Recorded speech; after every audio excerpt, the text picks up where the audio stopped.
Whakapapatu ka inga e whakatahi mō mātou te lakanga ai ni mālo takoto kātaki.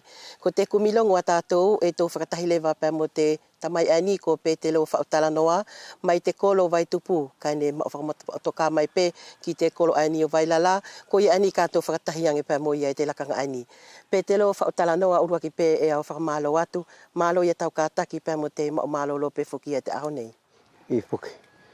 Maro pe swana si o maori pa mo te maro pe I te pongpongi ho o pe ki te o to nga ane nga o. E te loe te aruanga pē mo te whakawhilawe mai ki ako I te aho ai ni e mahino ki au mamata mai pē nei te kāinga pē mahino ki ana tau e ke maholo I te fo e maholo ai ni e te mahani lelei pē e ke whatongia I te kolo ai ni e ke maoria ko vai tupu. Ko te alahi na au whaahinga whakamahino mai ki a mātou ia te kupu ai ni ko whatongia. Ia. Alo. Sana o hinga mo te whora lawe ko ke whai mai. Peperi ngesi whuki ia te whora lawe ko ke whai mai. He ko te motu whuki au ko te taia ke muri mai beia.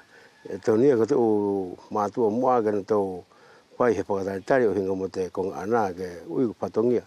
Ka ko te maawari pe sana o hinga mo te whatongia e. Au mana ki e lahi whuki whai tuunga whatongia ia e. O tātou whenua. Mura whuki hapainga whatongia pētahi o te whenua tātou. Ula hei whuki ngā ue o tō lau ai pē ko te tū whatongia. Ko te ia te aruanga pēr mina hao mau veri atu pē o hinga pēr mo te whaahinga whai o te whatongia e te temi o te ukui pēr mo te temi lewa ai ni. Ia. Aro. Sana o hinga mo te whatongia o te temi moa. Ne hangela ko te u whakamaa te u mo I tā mua. Ngā na ko te ua pia ki te loto whenua. Kai ko te iene tau ki mo I tā mua I tai. Hange na tau whatongia ko te laupoki ko te whakamaa nā tau, ui nā tau. Ko tau ki mo me aia whatongia ai mātou. Na tau whakamaa tu mau I te u kongo me aia. Hange na sana ko te u ngā ue whakakolo, whakaparokia. Tona tu a whea mai whoki taku mawariveri ake. E mahani whoki a sona. Ngā ko ngā ue hangela ko te au fufupe ki te moto ngā te moto ekeresia ne e pai kei no whatahi a te whenua tātou. Ne e hangela e ko te ahoi ani. Ko te ahoi a te kainaki, ko te ahoi a te koro vai tupu. Ko tangata ngā pārangi huri a soana I te temi aia. E na fumo whakaoi tōna ki aha mana oro ki te aha nei. He ko te aha kainaki a ke tupu e whoki hana whahana ki kainaki pēr. Mo aru asa whoki o asiatu ki te ngā ue. Ne whei a whoki a te anganga whai a te u temi aia hanga e whoki te kuhau whatongi aia. Ko tau nofo whai tau kainaki pēr mo ke asia e lewa ki te ngā ue. Kai whiwhi ai lewa I te temi ani Pētelo? Temi ani e amana ki au e. Mora whuki hona ke heke, heko ni heki hona paaka heke he pau te whatongia ka e. Amana ki e langi kua sio furi pe e tangata furi ki te kua petongitongi mamari o te paahinga whatongia. Mora ui au soana, ko he ui e kua furi hi pau o te. Ko te whakawhimari e pe whuki o si hai, pa mo te kua sioanga pe ki te mauri ngā ua pārange te hai ne le whakusi U temi ae.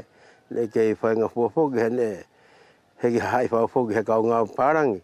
Ne ko te ki toko si peia. Ne ko te whatongi a whukia ne whimari si temi ae ne kei toko rāpaki e te kau ngā pārange. Temi while ani kua te whainga tā whuki. Ko heki whui toko whātoko toru peia kua na whui he koro kei na whui tua. Ko tō nā kau ngā maria kua ngā pārange whuri nātou. I te aruanga pēr mo te lau pē whuki, te tahi o temi e kua mamawhawhau ia te whatongia. Hange la mo ka hoko ia he whai whangona, mo ka teu ia he whai komuni o hoki whai o he loto whale. Ko te ia tau mau hinga pēr mo te konga aia, Pētelo. Malo ia son. Pēr mo te konga aia ko te tau ui temi ani kua mamawhawhau ia te whatongia.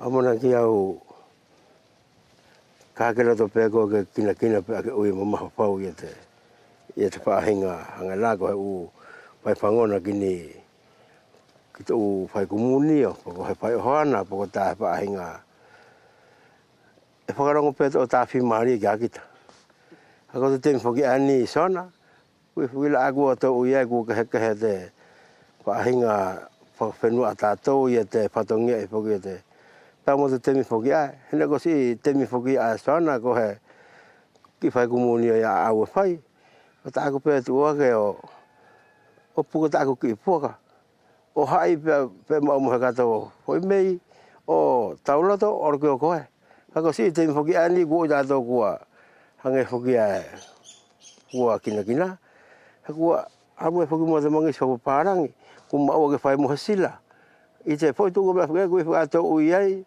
ko mo mai ka o iau e to i pita to mo pe ko tato ei e hange la pe te loko he no folai te kolo ang lako te kolo ani ke maori ai ko hina tahi ngā papalangi e mo le kau ia ki te ufono whakakolo a te pule kolo mo le kau i te unga e whakakolo pe ko ukonga e whakatutu e te maori whakakolo maori whakawhenua ang lako te uaahi ka hoko pehe konga pe na whaitana ki isila o awatu pe ki te ukonga ai e whera ke tō ui e whatongia ia te Kristiano ai pe kailoa alo sona ngai mo te konga ani mo lorong pau ha ko tali tu ki te konga ai he hange pe ko ko ana ku ke te i mai pela ko to na tari he ko hinga ko te hai amor nga o ko tanga te anga pa ngi hange pok mo mai pok hin ona ya te sona ki te u me ate u fono pa ko pok to nga o pa ko o fe ki te parokia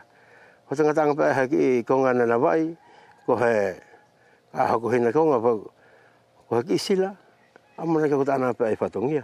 I te aru o te temi pe mo te whetongi pe o te whaahinga whai o te whatongia pe mo te ukonga whakawhenua tātou e ie hau tuania o hinga pe mo te hoko atu?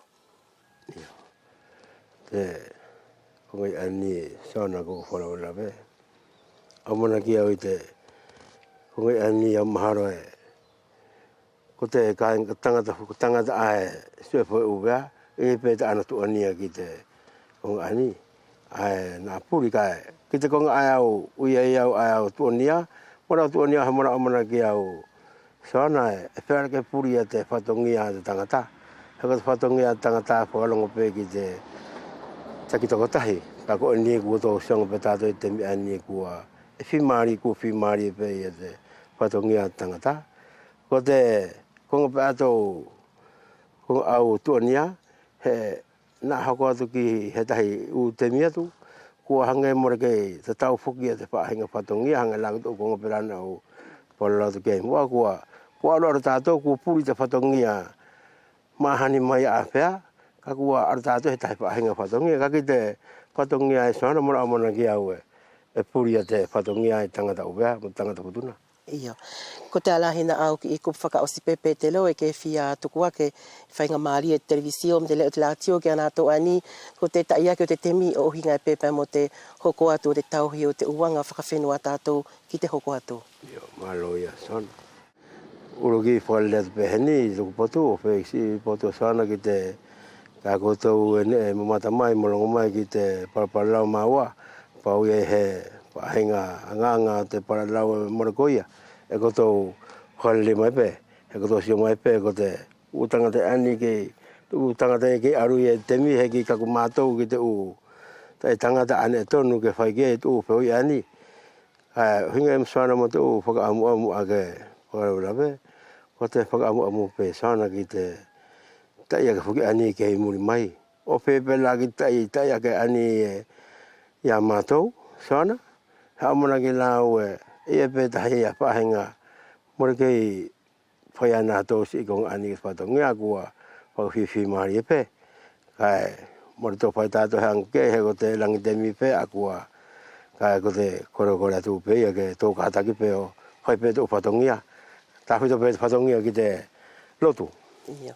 Whakamalo lahi atu pe te leo whaotala noa pe ke manu ia pe ia te aluanga pe mo te hoko atu. Koe nā la ka inga e mamata pe mo whangono mai a te katoa tua te kumilongo ne e whakahoko mai a ki te potu ani o pe te leo whaotala noa pe ko matou alofa atu.